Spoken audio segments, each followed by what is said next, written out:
The social media craze known as the Kylie Jenner lip challenge is just one example, a pretty extreme one, of the pitfalls of social media one-upmanship.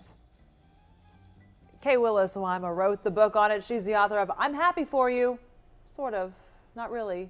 I love the title of the book. Thank you so much for being here. Thanks so much for having me. We're looking at that Kylie Jenner thing, and it just seems so bizarre. Basically, Kylie Jenner now has these really big lips, and it just seems like these young women, young girls, we're trying to do the same thing she's doing. I think it kind of sets up a lot of what we see on social media is people's highlight reels where it sets a standard, and it may not be explicit like your lips need to look like mine, but it certainly is implicit. And these young girls that are so desperately trying to fit in and be okay are just racing after, and all of a sudden it's those lips, and then it's disturbing because there's like physical pain that comes along with that, and they actually said in some cases disfigurement.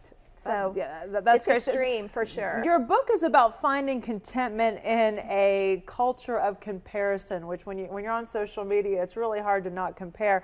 And you said there's actually a disorder for this. Like they were calling it obsessive comparison disorder. When you're sitting there, and a lot of times and I find myself guilty of doing it too. I'm going through going, oh, look at that vacation. Oh, that looks good. Oh, I want a vacation like that one. It's so hard to not do that. And I think that's important because it's like people are living out loud, definitely different than when we were kids, you know, and your junior high insecurities are like a flesh wound away. And, and so when we were kids, we'd look in the mirror and go through our day, but now everything's living out loud and it's live and ready for people to see, and new standards are set with all kinds of things like the reveals that come out. And we have some video of some of these reveals. I mean, you're talking about like, you know, the announcement of a baby, a gender reveal. This one I think was a triplet reveal. There's like the proposals we've seen as well.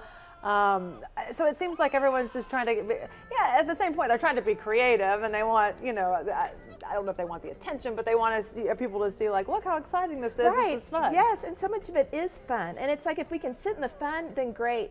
And it's that whole thought process. When we bump up against it and we don't feel so good, like even getting on Facebook this morning and with May is on steroids because you have every family racing around on projects, on what they're going to do in the summer. And so your kid walks out with the dumpy project. Is that okay? Because you know everybody's going to be looking at it, and then maybe deciding who your kid is or isn't based on their project. And the truth is, our worth isn't based on these things. And that's where if we can mentally go in and catch ourselves when we see those pictures of our friends on the coast in Italy and go, yeah, I really love those people. I actually am happy for them. But the hard part is meaning it, you know, because I do want it to be me. But if I can get my mind in the right place and get the perspective right, then it's helpful in navigating these very real roads that are not going away. That's true. Yeah, I think it's just about thinking about what you're thinking about, right? It really is. And a lot of what we see too on social media isn't real. I mean, you told me about some apps, and I'm surprised by some of these.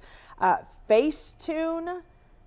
This one's Facetune, where you can basically just change. So basically, it like softens the skin, makes you look a little better than you do. Skinny camera. And this one, I guess, makes you skinny. I need that one. I didn't even know about this. Well, and it's slightly disturbing for me. I go to the 13-year-old that really believes that she has to look like that. That side okay, of it and that for me grieves my soul that my kid would think that she has to look like that in order to be okay. But it's sort of like put the oxygen mask on myself first because I might be walking it, and that's where we can train our kids to not do that, but also walk the road with each other, knowing that each of us is walking to an event wondering if we have the right thing on.